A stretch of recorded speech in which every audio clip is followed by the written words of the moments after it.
Orkun Kokcu transfer to the Arsenal. Now, when it comes to current Arsenal playmaker Mesut Özil, let's just say there is a lot to talk about. I mean, the fact alone that he is our highest earner, earning £350,000 a week, and to be on that massive wage and yet only get 1 goal and 2 assists all season, let's just say Mesut Ozil's time at the Arsenal is most certainly coming to an end. So of course, with Arsenal now looking to move on Mesut Özil, that will leave a massive hole in the Arsenal squad. Not only are we losing a player who once was our most creative outlet, but we're also losing one of the best playmakers we've ever had at our club. But now when it comes to replacements, this is a very topical debate. Who can we sign to replace the level of creativity? Who can we sign who has that same level losing class? Who can Arsenal sign to replace Mesut Özil? And that brings us today to Turkish attacking midfielder Orkun Kokcu. Now, Kokcu is a player who currently plays for Feyenoord, and of course he's an attacking midfielder. And after having a pretty decent season so far at Feyenoord, there's been a host of Premier League clubs after him. That includes the likes of Chelsea and of course the mighty Arsenal. So the question is, can he replace Mesut Özil? So with that being said, guys, let's get into this video and let's discuss the possibility of Orkun Kokcu replacing a man like Mesut Özil. Let's be talking.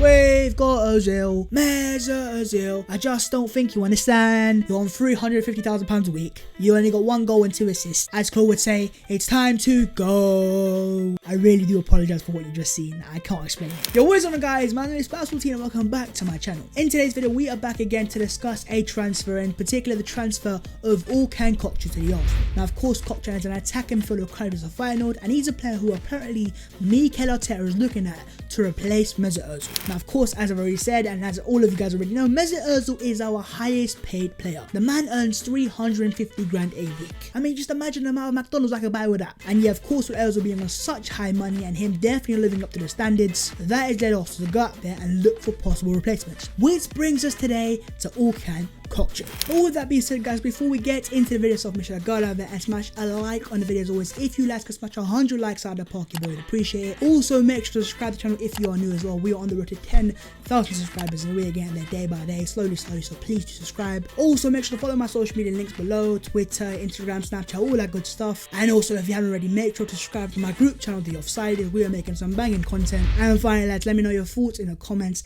on the video itself. Would you take Orkun Kokcu, and can he replace man like Mesut Özil? Let me know your thoughts in the comments. Right here, lads, first things first, who exactly is Orkun Kokcu? Who are you, mate? Now, Orkun Kokcu, of course, is an attacking midfielder who currently plays for Feyenoord.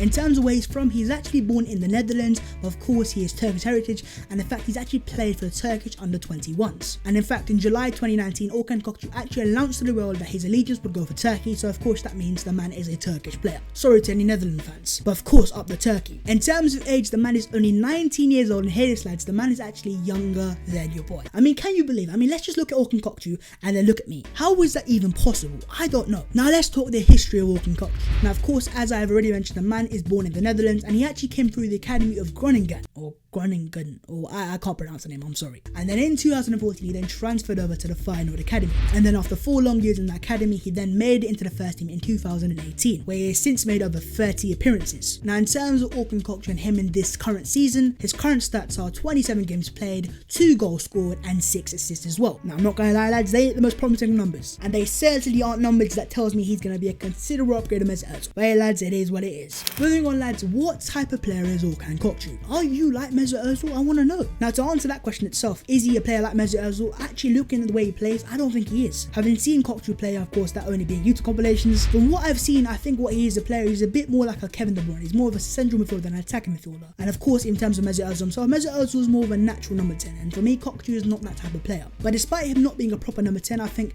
it actually suits Arsenal more to have a more central midfield type of player, because the way football is currently going, the number 10 position is simply getting taken out of the game. If we are to be fully honest right now, Mesut Özil is part of a dying breed of players, and those number 10s we just don't see anymore. Those number 10s are now either becoming strikers or actually central midfielders. In terms of players who've progressed into attackers, of course, look at Roberto Firmino, a player who signed for Liverpool as a number 10 and now he's a centre forward. But then you can also look at players who've moved from that position to a central midfield role, i.e. man like Kevin De Bruyne, played for Man City, balling in that midfield role. He's gone from being a natural number 10 to a more deep lying player. And for me, lads, in terms of Orkun Kokcu, I think he's in that similar mold of play. He's a central midfielder who can, get forwards, make runs forwards, but also is more deep lying than Mesut Özil is. And in terms of the strengths of Orkun Kokcu, again, this is very similar to Kevin De Bruyne. He's got a very good long shot, he's good at taking set pieces, he's a good crosser, he's a good passer, and overall a very complete player. Also, another key thing that I've picked up from just watching a bit of Kokcu is the fact that he is a very progressive player, and that is very key for Arsenal. Because if you look into our current midfield, lads, our midfielders are simply nowhere near as progressive as they should be. Yes, if you look into likes Granit Xhaka, yes, they do progress the ball, and statistically speaking, they are pretty decent at it. But for me, lads, looking into games specifically, there's been too many times where balls have been on and Xhaka or Guendouzi or Torreira, whoever it is in midfield, simply does not find it. And in terms of ball progression, I think that's something Arsenal have lacked ever since the days of Santi Cazorla. We don't have a player who has the ability to progress that ball into the final third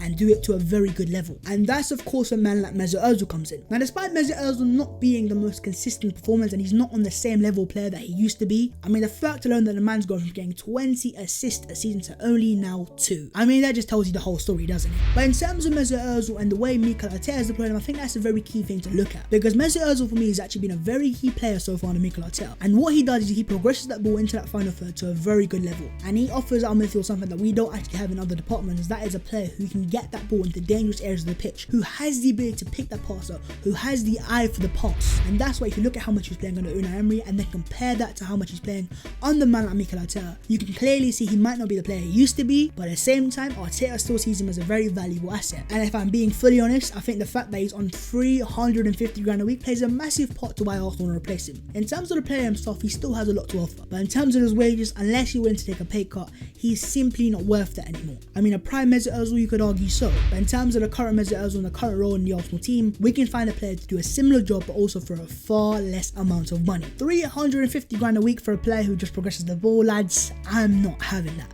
And neither are Arsenal. And that's where Kokcu comes in, of course. He's a player who is that progressive player who can play passes forwards and he can play in that role that Mesut Ozil currently plays. So with that being said, guys, why do Arsenal need him? I mean, do I even have to answer this? Of course, if we are to let go of Mesut Ozil, let's get it straight. There's a massive hole there, and Orkun Kökçü would potentially be the player to fill that gap in. Now, of course, we have to take into the fact that when we signed Mesut Ozil, he was a star already. He played for Real Madrid. He was getting 20 to 30 assists a season, and Orkun Kökçü is simply not that player yet. But that doesn't mean he can't become that player in the future. The man is still only 19 years old. So yeah, for me, if Arsenal to sell Mesut Ozil and let go of Mesut Ozil, we'd have a hole there, and that's where we have to sign man like Orkun Kokcu. Pretty simple, really. And finally, lads, is he worth the £20 million asking fee? Do you know what? I actually don't know. Are you worth the money, man? Now, in terms of Orkun Kokcu and what he's done in the current game, I think £20 million is actually a massive fee to pay for it. I mean, let's just get it straight. He's not a player who's been lighting the Eredivisie up, and so to then pay £20 million for him, for me, would be a massive fee to pay for him. For me, lads, the man is still simply too unproven to, just come into the Arsenal and fill in the role of Mesut Ozil. I mean, I know a lot of Arsenal fans don't like Mesut Ozil and they don't rate him anymore,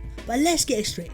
It's still a massive hole to fill. In Mesut Ozil, yes, you have a player who, doesn't run enough and all that stuff, but at the same time, lads, he's a world-class passer of the ball. I'd go as far as saying he's our best passer at Arsenal. He has a very unique ability to find that ball and find plays in spaces, and to sign a player like Orkun Kokcu, 19 years of age, only 1 or 2 good seasons in the Feyenoord, in the Eredivisie as well, it would be a massive risk to spend £20 million on him. And so for me, lads, if Arsenal are serious and if they want to go for the big trophies, if they're going to let go of Mesut Ozil, they're going to have to bring in a far more proven player. I mean, don't get me wrong, Kokcu is a player who for the future could be a great player, and maybe in a few years time this is something that we might regret, but for me, lads, if we're going to bring in Kokcu, he won't be to replace Mesut Ozil, he'll be just an option for Mesut Ozil. And so for me, lads, if you want a replacement like Mesut Ozil, you're going to have to go out there and spend the money. You just look at Ozil himself. When we signed Ozil, he wasn't like an unknown player. The man was worth £42 million, he was a club record signing, he just played for Real Madrid. So why on earth would we let go of this player who was world class and was a very important player for Arsenal, and then bring in a very unproven player who's 19 years of age from the Eredivisie? It just does not make sense to me. So yeah, to answer the question itself, is he worth £20 million? I don't think so. In terms of course, if Arsenal should sign him, for me, lads, yeah, do you know what? Might as well. He looks like a pretty decent player. He has a decent amount of potential, but for me, lads, he is not worth £20 million. If you ask me, Arsenal, you keep the £20 million, you add another £50 million, and you go out there and you buy man like Kai Havertz. Simple as that, really. But with that being said, guys, we are going to end the video in there. Of course, if you have enjoyed the video, make sure to go down there and smash a like on it, subscribe to the channel if you're new, and also let me know your thoughts in the comments. Make sure to follow my social media and subscribe to the Offside. Links are all in the description. But with that being said, guys, we are going to end the video there. In today's video, we have discussed the possibility of Arsenal signing Orkun Kokcu and then him replacing Mesut Ozil. For me, lads, I don't think he has the ability. I think it's too soon. And for me, lads, it's all about Kai Havertz. But anyways, guys, I'll see you next time in a bit.